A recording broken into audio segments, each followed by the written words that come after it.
afternoon, everyone. I have goosebumps just seeing all of my colleagues' photos up there on the screen. It makes me proud to be at the Atlanta Council. Welcome to our second Meet the Council event. My name is Damon Wilson. I'm Executive Vice President at the Council. And we hosted our inaugural Meet the Council a few weeks ago for Black History Month. And today's session is in honor of Women's History Month, as you may have taken away from those welcoming photos. So Meet the Council is an event series that's hosted by our Office of Human Resources and our Diversity, Equity, and Inclusion Council. It is our team talent. This series promotes the work and the opportunities at our organization, and it focuses on engaging historically marginalized groups in foreign affairs as we build a staff and a community that better reflects the diversity of our nation and our world. So in a moment, we'll introduce today's panelists, some terrific colleagues of mine who will have an opportunity to share their personal experiences, talk about their career paths, answer your questions about the council. But for those of you who might be new to us, you might be thinking, what is a think tank? What do they do at the Atlanta Council? I try to think about how I explain this to my family members who really don't know what a think tank is. Well, we are a nonprofit, non-governmental organization focused on foreign affairs. We are in the business of ideas. Our mission is to shape the global future together. And what that means is that we galvanize constructive US engagement in the world, working alongside allies and partners to tackle the most serious global challenges. We're a place of strategy, results, and problem solving. Through the papers we write, the ideas we generate, the leaders we foster, and the communities we build, the Council develops strategies and solutions to ensure a more free, secure, and prosperous world. So this is not just about academic debates. And this year marks our 60th anniversary of our founding. And in that time, we have grown dramatically. We're the fastest growing institution of our kind in Washington, and we've expanded to work on many issues. However, our North Star has remained constant, working alongside friends and allies to shape a global future. The Atlanta Council has always been a place where Americans were working with others. There were never any foreigners. That's been the historic diversity of the Atlanta Council. But last spring, we launched our Diversity, Equity, and Inclusion Council, co-chaired by Clintander Thompson, our moderator today, and Paige Ennis, the dynamic duo running this effort. And I want to give a shout out to all the team members who have done such tremendous work on the council. We've just completed our first comprehensive demographic survey, the results of which we'll soon publish on the council website. And while we're quite pleased with our gender balance across the organization, we recognize, like most organizations, we've got some work to do across key demographics. And that's part of why we're here tonight. We are committed to strengthening a culture that celebrates diversity, that strives for equality, and that breaks down barriers in pursuit of inclusion. We believe that only an organization that reflects the world around it and that acknowledges historic inequities, structures, and biases that perpetuate them to this day can work to dismantle these barriers to progress and thus help shape a better, more just future. Our mission is global, but our work begins at home. And this newest series is part of that effort of reaching out to diverse communities and to introduce them to the council, our team, the culture of our Atlanta Council, to our Atlantic Council family. So thank you for joining us for this important conversation. And thank you to my colleagues or team members who've made this possible. And with that, I'm going to turn it over to Clintander Thompson, who's the creator of this event series, a close colleague of mine, who also happens to hail from South Carolina and is a moderator for today's conversation. So Clintander, take it away. Thank you so much, Damon, and welcome everyone to the Women's History Month edition of Meet the Council. We hope to give you some really good information today about what it is to work at the Atlanta Council, to partner with the Atlanta Council, to fund the Atlanta Council, and just who we are and just the spirit of the Atlanta Council. We are celebrating this year our 60th year. Our 60th anniversary is this year. We're a foreign policy think tank. We have real world impact through world-class research, innovative methods, and engagement with our stakeholders. We produce reports that inform solution-oriented policy outcomes. We host roundtables to connect decision makers across government and industry, and we analyze the world around us while advocating for constructive US engagement. Charity Navigator has awarded the Atlantic Council a 4-star rating, the highest possible rating indicating that we are an accountable, transparent, and financially healthy nonprofit organization. According to the University of Pennsylvania's annual survey, we are one of the top 50 think tanks worldwide in 2020, top 10 of the 2020 rankings for foreign policy and international affairs think tanks. We're in the top 10 think tanks to watch in 2020. As Damon stated, our diversity speaks to us in the different languages that we speak, the different political views that we hold. We come from different national, religious, and ethnic backgrounds. We're taking steps to ensure that our community is more diverse. We are improving diversity across race, gender, religion, national origin, sexual orientation or identity, and political views at all levels. We are evaluating our talent pipeline and internship program and our leadership team, managers, senior fellows, external experts, board of directory, and advisory councils. Just to give you an idea of some of the things that we have going on at the council, one of our recent events was Mujeres at the Table: How Women's Leadership Can Bridge Divides, and we recently hosted Nobel Laureate Nobel laureate Malala Yousafzai on education for all girls. One of our upcoming events is going to be held on Tuesday, March 23rd at 12 noon. And this event is entitled Women's Gains in Afghanistan, Leadership and Peace. Again, that event will be held on Tuesday, March 23rd, and you can register on our website. To give you an idea of some of the reports that we've recently published and some of our reports that we've recently published, one of those is the NATO Partnerships for Women, Peace, and Security, and why women must be at the center of the G20 agenda. The links to those pieces of content as well as events will be found in the chat. I also invite you to please give us your questions by using the Q&A function in the chat. If you would like to tweet about this event or put it on your Facebook or Instagram, please do use the hashtag Stronger with Allies. The Atlantic Council is found on a host of social media platforms, including LinkedIn, Facebook, Instagram, Twitter, and YouTube. As always, please engage with us. Let us know your questions. Like I said, we will be hosting and reading off some of the questions that you'll be sending in using the Q&A feature to those of you who have registered. And we'll ask the questions that you will be submitting later in the program. To start off, I'm going to kick it to one of my colleagues. This is Kathy Boffman McLeod, and she's going to give you a little bit of information about who she is and what she does. Again, my name is Clintander Thompson. I'm the web manager at the Atlantic Council. I'm also one of the co-chairs of the Diversity, Equity, and Inclusion Council, and I have been at the council now for 2 years. I'm going to kick it off to Kathy. Thank you. Hi, everybody. Good afternoon, good evening, good morning, wherever you are. Thank you, Clintandra, and thank you, Damon. I'm Kathy Boffman McLeod, and I'm the director of the Adrian Rockefeller Foundation Resilience Center, and I'm a senior vice president at the Atlantic Council. And I want to tell you a little bit about the center and then say a little bit about being a woman at the Atlantic Council, being a woman at work. And I wish this were a more, it was easy for us to do some polls and we were in person, so I could ask you to raise your hand, because a lot about being a woman at work is about shared experiences. And I'd love to ask some questions, and I still will, and maybe we can generate some of the conversation for the chat time.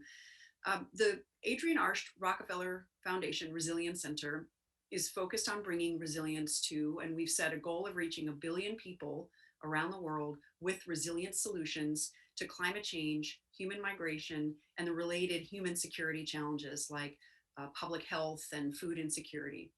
And when we say resilient, we make you resilient, what we mean is you are better prepared for, better withstanding, and recovering from shocks and stresses. And so we know that women are disproportionately impacted by climate change, by migration, and by all of these challenges. Lots of statistics to show that. But I want to say that in addition to these fantastic reports and insightful policy recommendations and the events that we host, we also meet people where they are on the ground in places. And we use storytelling to share the way that people get through these crises and the things that are not just climate change, but now things stacked on top of each other, like climate change and the economic impacts of COVID-19 and food insecurity and more. And so we are a bit of a hybrid model at the Atlantic Council. And so we work on the ground in communities with people. We also work on big lever financial and policy solutions for helping protect people from these shocks and stresses.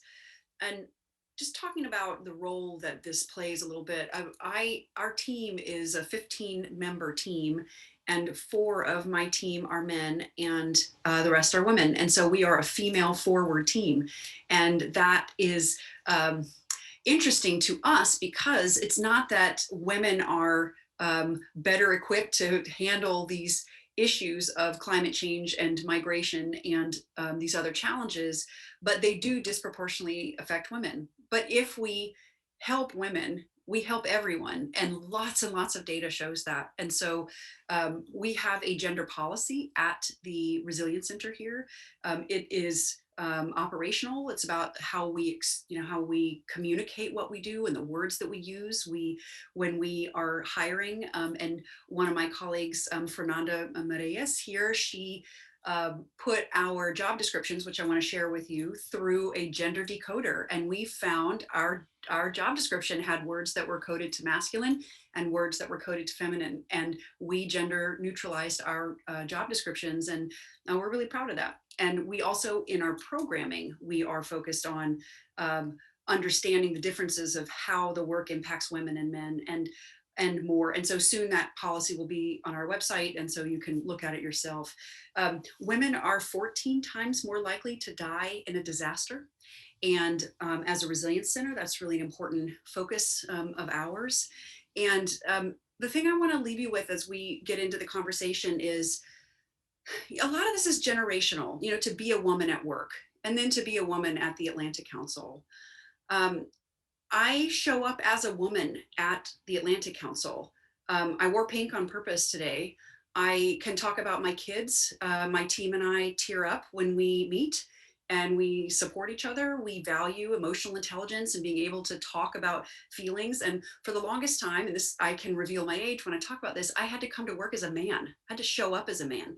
I had to act like a man. I was asked to be more aggressive. I was asked to be less aggressive. I was asked to be demure and to accommodate. And those are, we have gender behaviors, and it's not just that the person, it's even women display gendered behaviors. And so I come to work at the Atlantic Council as a woman, and I act like a woman. And my team, you can act like whatever you want to act like, but I don't have to be a man at work. And I value that immensely. And I think lots of women can tell stories about how they come to work as a man, and that's not the case. And it is it's a wonderful thing because it means you get more work done to be who you are and to come as your whole authentic self. And we value that at the Atlantic Council. We value that in my center.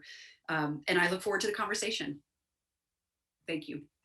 Thank you so much, Kathy. I totally agree with you that I definitely feel and echo your statement that you can show up how you are and who you are, whether that's based on your sexuality, whether that's based on your sexual identification, your race, your religion. I definitely agree with you there. I'm next going to switch to my colleague, Kelsey Henkonet, and she is with the Digital Forensics Lab. Off to you, Kelsey. Thank you. Thank you so much, Clintander, and thank you so much for including me in today's event. Hi, everyone. My name is Kelsey Henkonet, and I work for the Digital Forensic Research Lab, or DFR Lab as it is commonly referred to. The DFR Lab is a center at the Council that has operationalized the study of digital information to promote transparency and accountability online and around the world. The team is known for identifying disinformation, documenting human rights abuses, and promoting objective fact through open source research.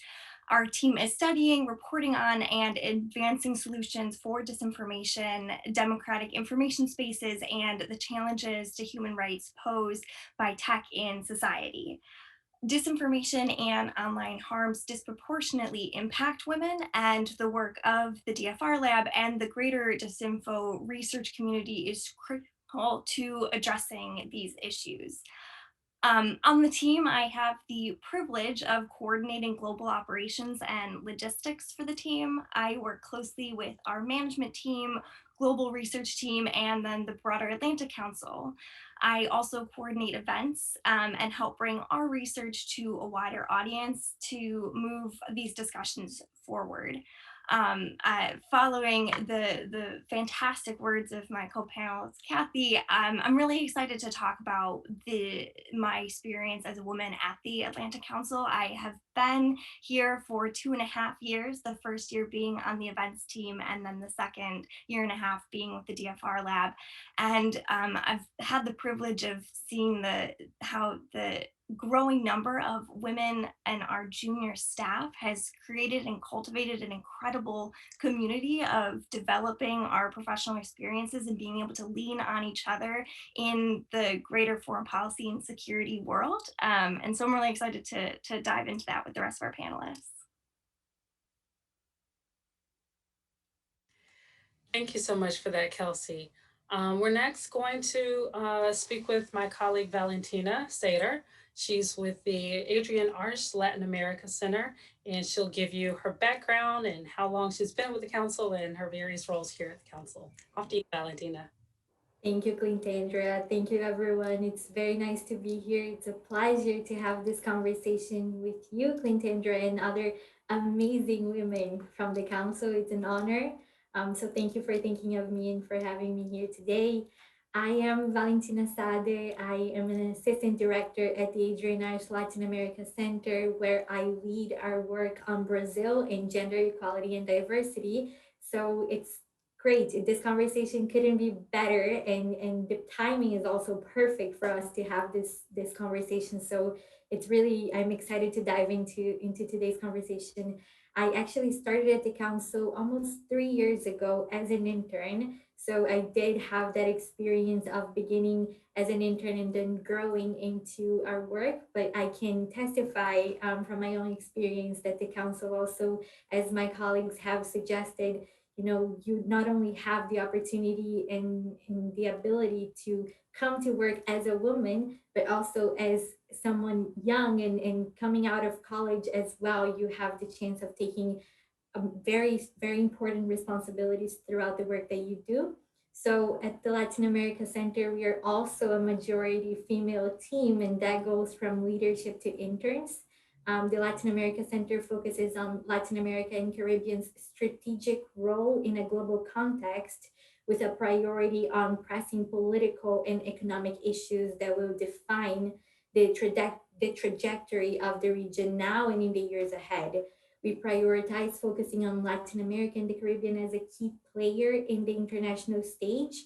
And since the center was founded in 2013 by Adrian Arsh, we have prioritized countries and regions like Brazil, Colombia, Mexico, Venezuela, the Northern Triangle, and the Caribbean, as well as cross-cutting issues like energy, China's role in the region, now COVID-19, and of course, gender equality and diversity. So I'm very excited to be able to discuss a little bit more about what it's like to work at the Atlantic Council and to work at the council being a woman. And I'm thrilled to be here. Thank you, Clintander. Thank you, Valentina. Very good remarks. We're next going to have Ambassador Ramayana to introduce herself. She's with the Africa Center. Off to you, Rama. Thank you.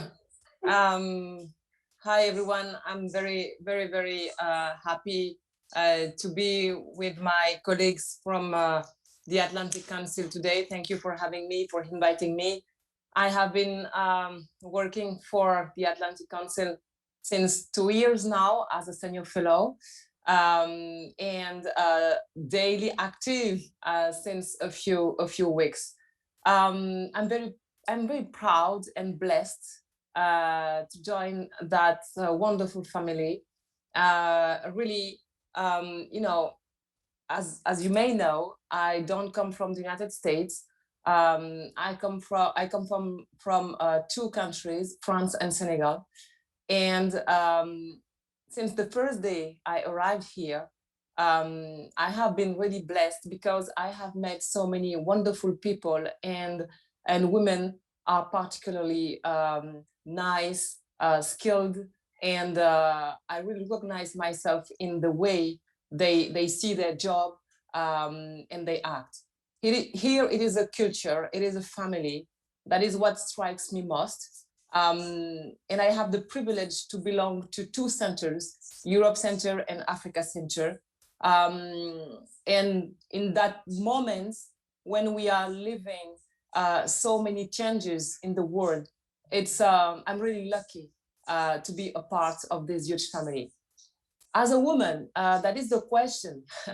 It is a tough question because, you know, um, I belong to teams where we have men, we have women, and we try not to define people with their gender, their race, their origin, their age. Personally, I don't like boxes because it's a way to limit us, and people may have some bias about you. So it's important to be a woman, but more to be free. And what is the most important for me is to believe in women, is to believe in people, and I hope that we will reach that moment, that very important moment when women could be judged by what they are doing, and not just because they are regarded as belonging to a gender. So that's my main message. Thank you for the time being. Thank you, Ambassador Watt, for those remarks. We also are going to have remarks from my colleague in Human Resources, Fernando Medelis, apologies. And she's going to give us a little bit of information, not just about herself and her work, but also about uh, what everyone's wondering about, how to work with the Atlantic Council. So I'm going to kick it off to you, Fernando. Thank you. Thank you, Clintander. It's a pleasure to be here sharing this conversation with wonderful women, wonderful co-workers. My name is Fernanda Medelis. We're very close. I've been with the council for 3 months now, and I joined as a talent acquisition specialist. I'm so happy to be here working as a recruiter.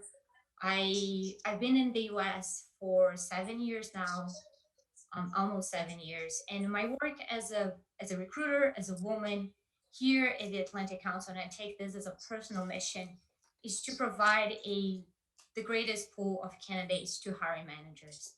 And I can say here, the talent acquisition team, with partnership with the D&I Council, we strategic analyze our data, we evaluate our job postings, who we attract, how can we increase, how to make more impactful and educated decisions. We diversify our job boards.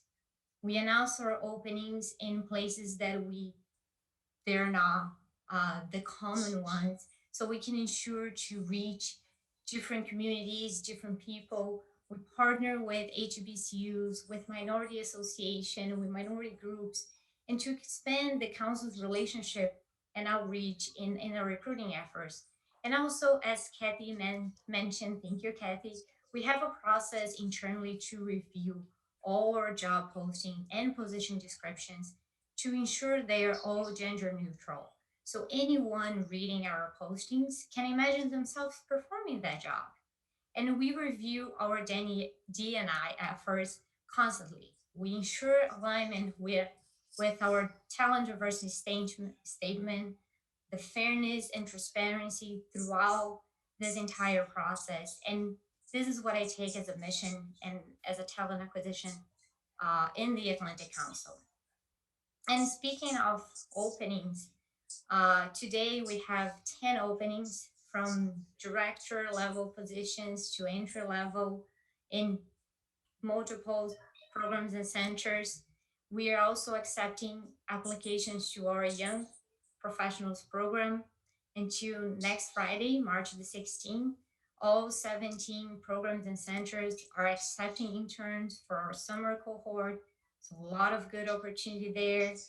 We also have openings to our fellowship programs. And today, as of today, we are accepting application to our Women's in Energy Fellowship and our Millennial Leadership Fellowship. So go to our website, check it out, the great information we post there. We also have information on all programs and centers so you can familiarize and learn more about us. And if right now we have no openings that fits what you're looking for, I would say please follow us on social media. We are on LinkedIn, Twitter, Facebook, YouTube. I think I said it all. And every time we have an opening, we update all our social medias, we spread the word, and feel free to add us on LinkedIn and follow us on our platforms and keep this conversation going. This is a very important event.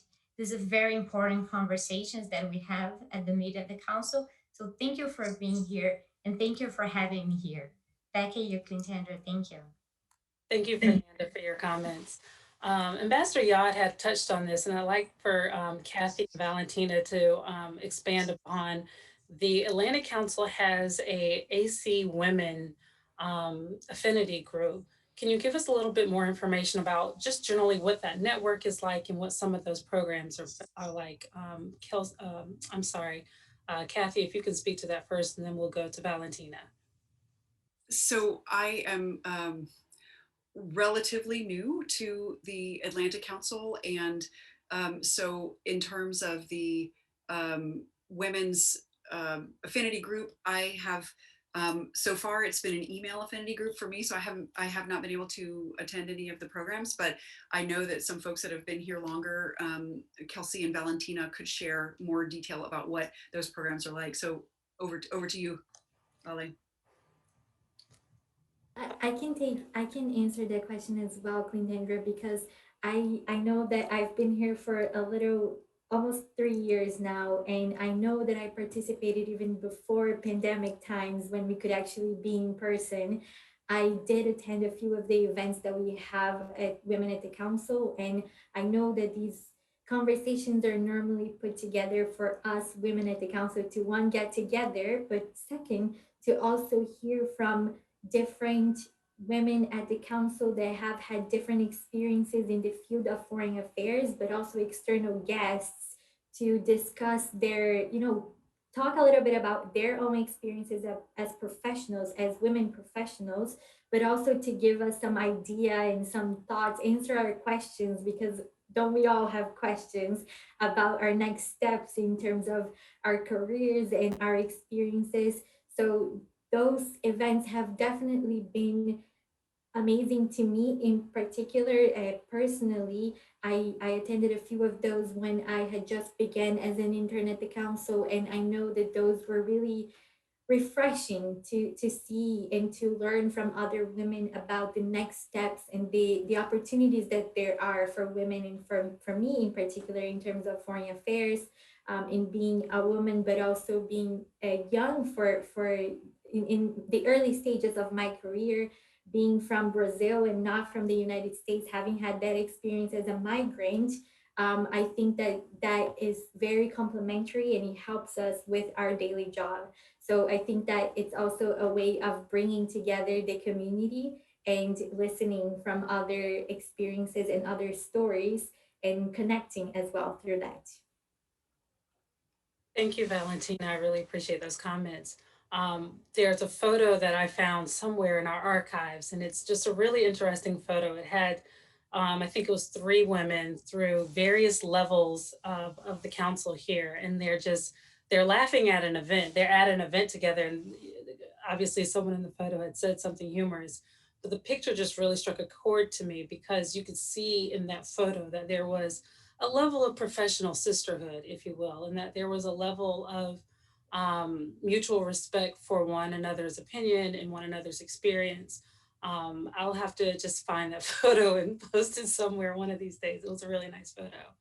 Ambassador Yad, if you don't mind giving us just a little bit of a taste of what does it feel like to be a fellow? What is that experience like? What are you contributing to? What are you working on as a senior fellow with one of our programs, the Africa Center? Yeah, thank you, Clintander, for your question. It is very interesting to answer a question that may seem simple, but for the rest of the world, it's not simple to know what a senior fellow is, because it's very American. In France and Senegal, we don't have the same system. We have some think tanks, but it does not work like the American think tank. So I have discovered the role of senior fellow this last month, and every day I learn. That is a professional, a skilled. I'm not talking about me. I'm talking about an average senior fellow is someone who is very skilled, a man or a woman, who has some experience to testify from. We contribute by writing in newspapers, outlets, American or foreign. We give our opinion on foreign policy, what we would like to see, to explain, to better understand, what are our views about some field, some case, some issue. Since we are skilled in a field, the fact is we write on op-eds, for example, on a very specific issue. As for me, when I arrived in the Atlantic Council, as a member of the Africa Center, I have written many op-eds about sports as a level for development in Africa, education for girls in Africa. I have worked on human capital, for example, human rights. Since when I was in France, I was a French member of the cabinet as Secretary of State for Foreign Affairs and Human Rights. And my priority then was to work on women's rights. I regarded, human rights as, first of all, women's rights. So we work on issues we are skilled on, and that is very important to be believed, to be heard, because we are professionals. So we can take part in panels, conferences. We can go on television, on the radio to talk about the news, about foreign policy in Africa, in the United States, and everywhere in the world. So it is a very interesting job, and just a call, we need more senior fellows at the Africa Center. So if you are very skilled and interested, men or women, you can come. We can come. We are waiting for you. That's done. Thank you, Ambassador. Yeah, I appreciate that. We're going to switch back over to Kathy in just a moment, but before I do that, please do drop any questions that you have for any of our panelists in the Q&A feature. And again, if you are following us on social media, please use the hashtag #StrongerWithAllies. Kathy is our Senior Vice President, and she's the Director of the Adrian Rockefeller Center Resilience Center. And Kathy, just what is a day in the life of like in your role? You're one of the managers here at the Atlantic Council. What types of skills, if someone, I think we have one or two director positions available that we're hiring for, what skills would someone need to consider bringing into that role? Would a woman need to bring into that role if they were considering applying for one of those positions? Well, first I would like to talk about the opportunity to be a female director at the Atlantic Council or in any institution. And one of the nuances to being senior, being female, is that you have the opportunity to model behavior, and you can pave the way and show that if you act like this, you are, this is what it looks like. This is what a director acts like. Doesn't matter what your gender is. But as a woman, that is, it's an opportunity because it shows younger professionals and women and men that this is how women act at work. And so some of those behaviors are more comfortable for a senior person, a senior woman, because you have built capital in the organization. And so when you're younger, you're still building your reputation, your credibility, and your capital. When you get to be senior in an organization, and sometimes it's not about age. There are a lot of senior people who are young, a lot younger than I am. But the point is, you can use that seniority and use that position to model behavior for other women, to know how to speak out, to know how to lean in at the table, take a seat at the table when you come in the room. Don't apologize for things you're not sorry for or that you didn't do.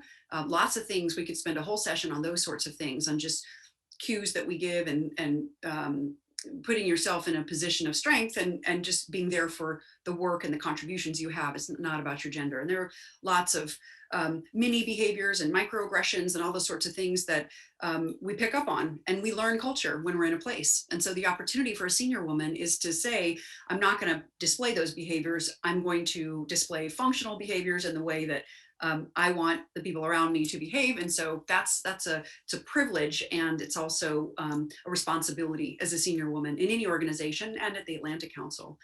The skills that you need at the Atlantic Council to be the director of any program in what I would describe as a somewhat matrixed, federated, and independent system of the Atlantic Council is you need to be able to lead across an organization. You've got to lead up, you've got to lead down, and you've got to lead with influence, oftentimes without direct responsibility.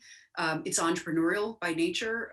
You've got to be able to take care of your own business. You've got to have communication skills. You've got to be able to read the room, have some political orientation of not capital P, but a lowercase p.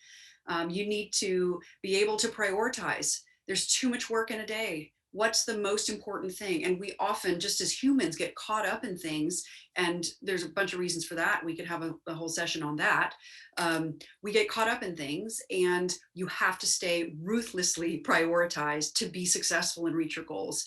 And so you need a multitasking, highly emotionally intelligent communicator with interpersonal skills and the ability to manage your own business, raise your money, manage your teams, and stay focused at the same time on what you're trying to achieve.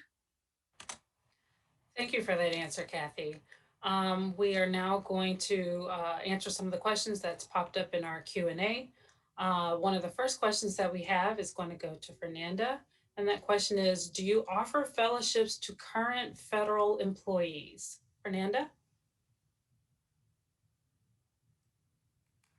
Unmute myself again. I would say yes as my first answer.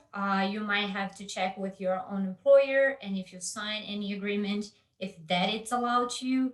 But from a fellowship perspective, to work at the Atlantic Council and participate in our fellowship, yes. Thank you, Fernanda. The next question is for you as well. The question is, I saw that you have age limits. Why is that? Is there an age limit for some of the fellowships in general or for any of the positions? So the age is related to the Millennial Fellowship. It's more related to your early career. Those fellowship programs, they are target young professionals. So those ages, it's more related to people that are starting their careers right now and give them a boost and a career development and really invest on themselves. More so folks that are early on in their careers that might not think this is applicable to them. But if you think it is applicable to you, let us know. During your application, there is a cover letter, a writing sample. Tell us why you should be chosen, why you think the fellowship, one of our fellowship is applicable to you, even though you're not in this age limit. We do have exceptions. Thank you, Fernanda. The next question is going to go to Kelsey. Kelsey, can you give us your experience with diversity, equity, and inclusion at the council? I know that you, before you started in your current position, you were with the events team. Can you just give us your own personal story about diversity, equity, and inclusion at the council, and then expand upon your experience as a woman at the Atlantic Council? Yes, absolutely. And thank you for that question.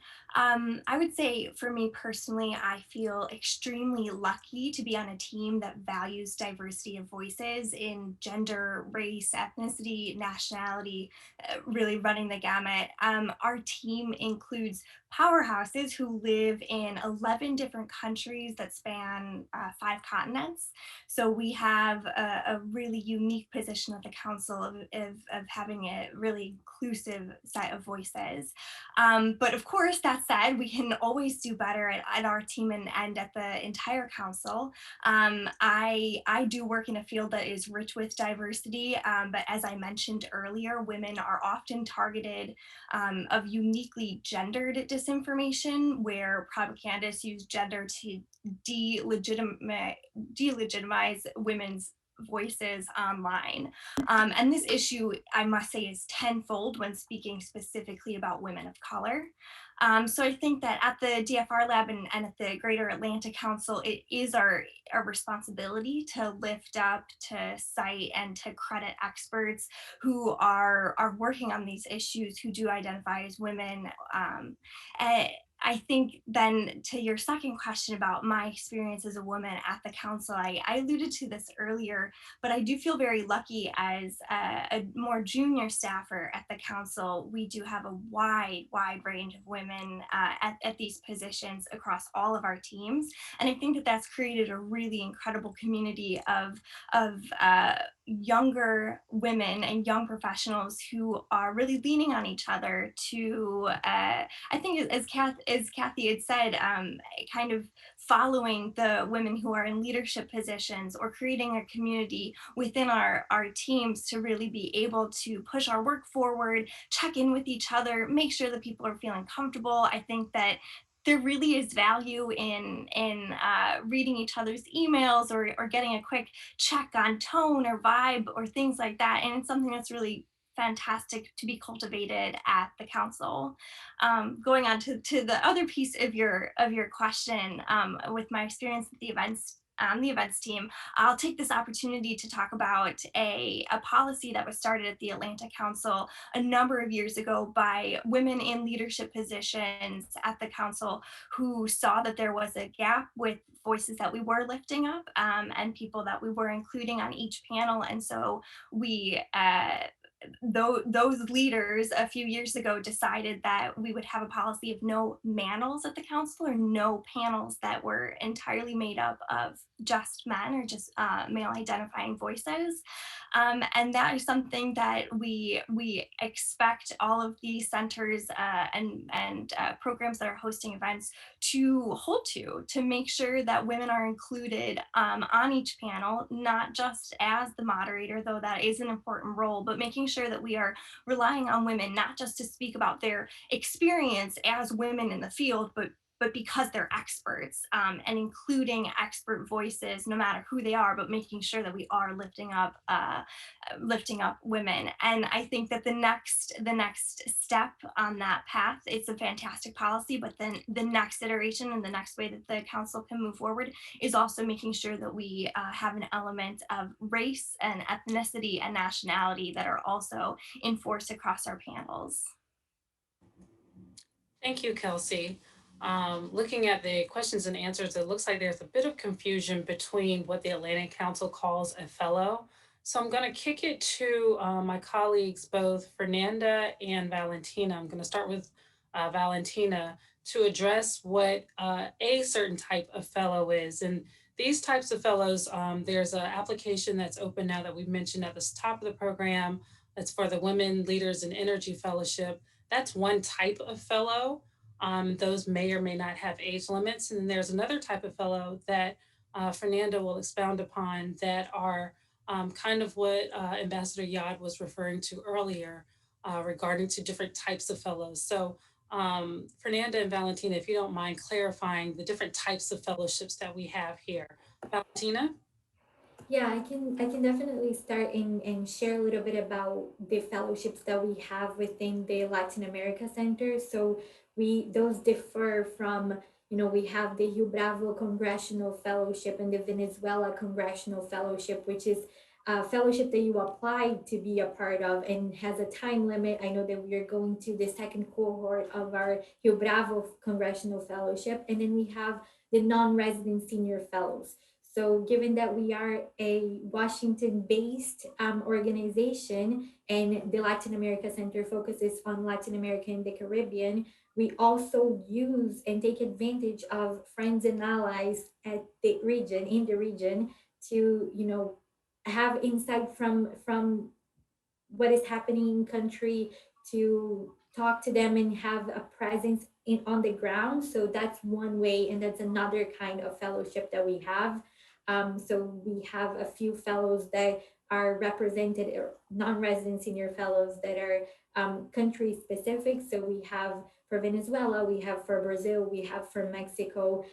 So those differ in that sense, but I'm sure Fernanda can give you a better understanding or a more holistic overview of what the fellowship look like.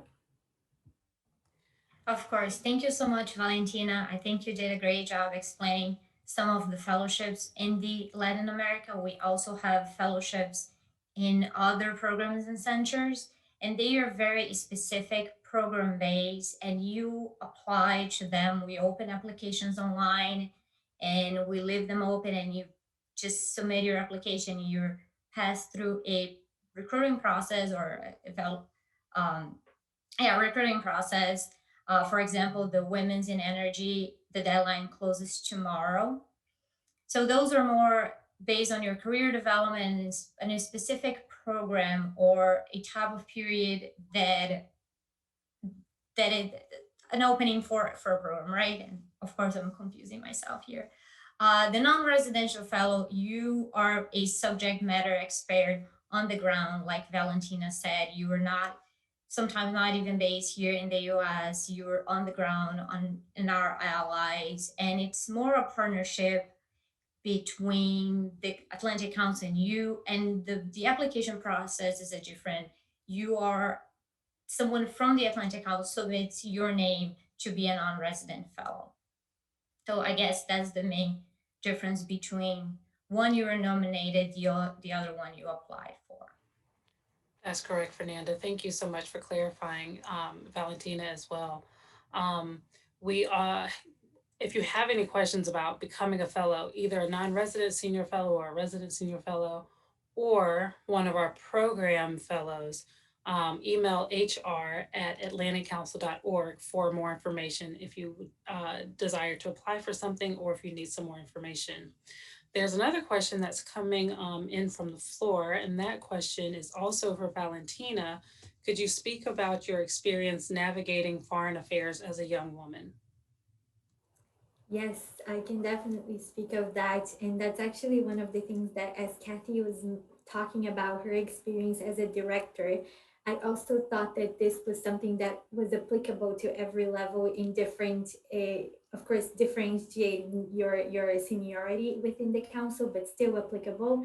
And I know, Clintander, that you had also asked about what we thought would make a good candidate for the Atlantic Council. And as I was thinking about my answer, I thought of collegiality and being passionate about the job that you're doing.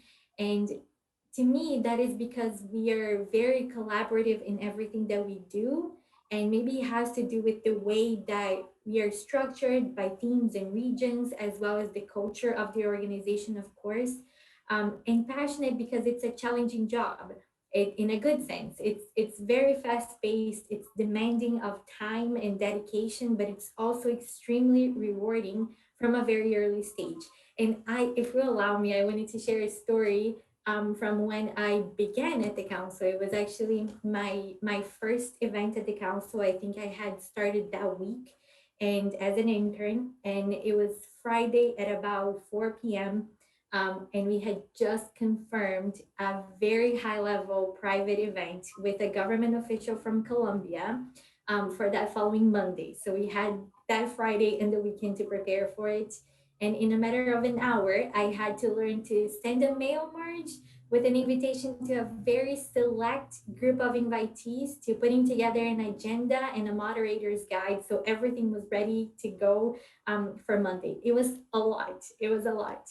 But it was so rewarding. It was so rewarding that on Monday evening, when all guests left very happy with the conversation and my team left so thankful for how successful the event turned out to be.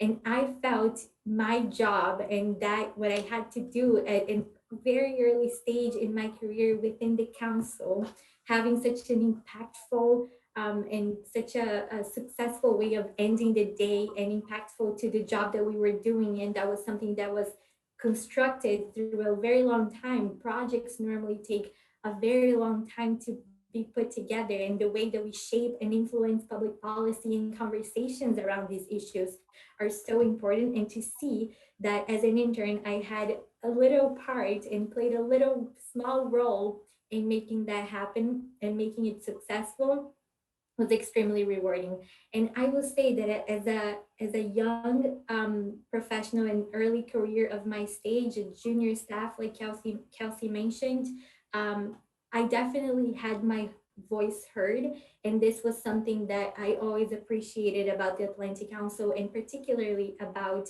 the Adrian Latin America Center, the team there, and Jason Marzak, our director, because always they were always very welcome to listening to our opinions, to our voices, to our thoughts on issues that were of major importance to our center and to the work that we were doing. So always very heard, but very, very passionate about the work that we are doing. Thank you, Valentina. The next question is going to go to Ambassador Yad. This is a question coming from the floor asking about to be a part of the Africa Center or the Europe Center, do you have to live in Africa or do you have to live in Europe? You're muted, sorry. Okay. Neither in Africa nor in Europe. I am in Washington, D.C. So, but it's better to have lived there in your life before, to have a concrete experience of what Africa is, what Europe is. I mean, before all, a culture. You have to feel people, you have to know them, to have important connections with business leaders, political leaders, civil societies, and to understand how people of those countries think and appreciate their future. Now in this period, COVID virtual period, no matter where you are, since you work from your home, but really, it's important. I'm very lucky to be a part of the Europe and the Africa Center. I'm not sure there are so many fellows or senior fellows who belong to many centers in the same time, but that's something, I feel that's something very interesting because the world is now a global village. I have to work on climate change, on migrations, on the pandemic, on the vaccination, on debt, and all those issues are global issues. All the continents are concerned about those issues. So it's very important to have a foot here and another foot there. That's why I'm lucky, because we are, we are not so many people who can speak from every continent in the world. That is something extraordinary. And I feel very lucky. But really, I have lived in Senegal for my first 10 years. And I have always traveled there. I have a part of my family there. And I work with many African partners from Africa. About Europe, I have spent the majority of my life in Europe. I started my career there. I was a politician in France, and now I am being more and more familiar with the United States. And I think it's very important to have skills and knowledge about all these parts of the world. Thank you, Ambassador Yad. We have one last question. This question is going to go back to you as well. And it's similar to the question that we had for Valentina. Could you speak about your experience navigating foreign affairs as a woman? So my experience as a woman in foreign affairs, foreign affairs, it's hard power. It's for men. It's like military, security, defense things. It's the field of men because it's the field of negotiations, of talks, of high-level summits with head of states, with ministries, secretary of states, business leaders. So many men in that very specific word. It's the word of people who run the world. But if you look the situation today, there are so many women who are leading. Mrs. Ngozi, she is the head of the WTO, recently appointed. You have elected even. She was elected. She was not appointed. And then you have Christine Lagarde for the European Bank. You have Kristalina Georgieva. She is running the IMF. We have the feeling that women are leading this world because they are at the very top of the most important organization in the world. So that's why I count on them at a very high level because they have the means to change the world. In my position as Secretary of State for Foreign Affairs and Human Rights, it was a tough job because, I tried to promote, one of my first priorities was to promote women's rights through that high-level position in the world. I was working on women who are forced to be married in Afghanistan. I worked on education for girls in Africa. Girls who are, taken as soldiers, even if they are not 18, in war zone like DRC or Liberia, so many countries.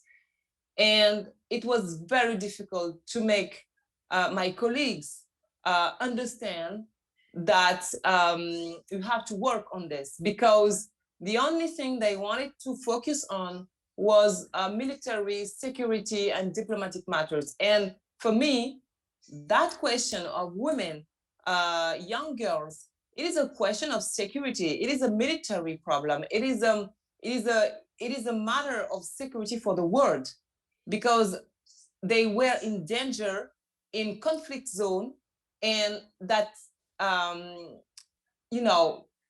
the most important thing is to understand that when you want to break a society or a community, you start with women and girls, and you are sure to reach your goal. Because after that, when you use rape, for example, in the war zones, the problem is you break not only that girl, that woman, but entire communities for many decades. And that's what I saw on the ground in so many countries. And what I was trying to do is to explain people at that level that it's important to struggle for this. So for me, being a woman in foreign affairs, it is also this sorts of struggle. And that is very, very important to change things when you are a woman in an important position. Otherwise, it's pointless to be there. If I can jump in, Clintandra, actually, I wanted to just, going off of that, just say that this is exactly the reason why at the Latin America Center we launched for the month of March this campaign about bringing more women to the decision-making table. So I want to encourage everyone to follow the hashtag Mujeres at the Table to see a little bit more about what it is that we are doing through the entire month of March and after and beyond March as well. But We are aiming to highlight women's leadership and efforts toward gender equality while also promoting a constructive dialogue for some of the most pressing challenges that women face daily in the Americas. And this is particularly important at now during COVID because women must be in the back in the workforce. They must be in government. They must be in businesses.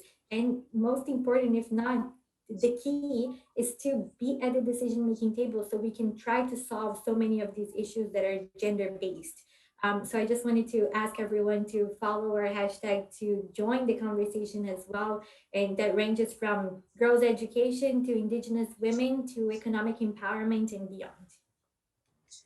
Thank you so much, Ambassador Yad and Valentina. You guys have been amazing. That was the perfect icing on the cake of this particular event. Thank you so much to everyone who has participated. Thank you so much to David Wilson, who opened us and started with the wonderful introductory remarks. And to my fellow panelists, Kathy Botham McLeod, Kelsey Henkonet, Valentina Sade, Ambassador Ramayana, Fernando Medelis, and also thank you to Denise Forstuber, to Samantha Treman, to Will O'Brien, and to my fellow co-chair of the Diversity, Equity, and Inclusion Council, Paige Innes. Thank you so much, everyone, for your time, and thank you for participating in the Women's History Month edition of Meet the Council. Thank you so much for your time.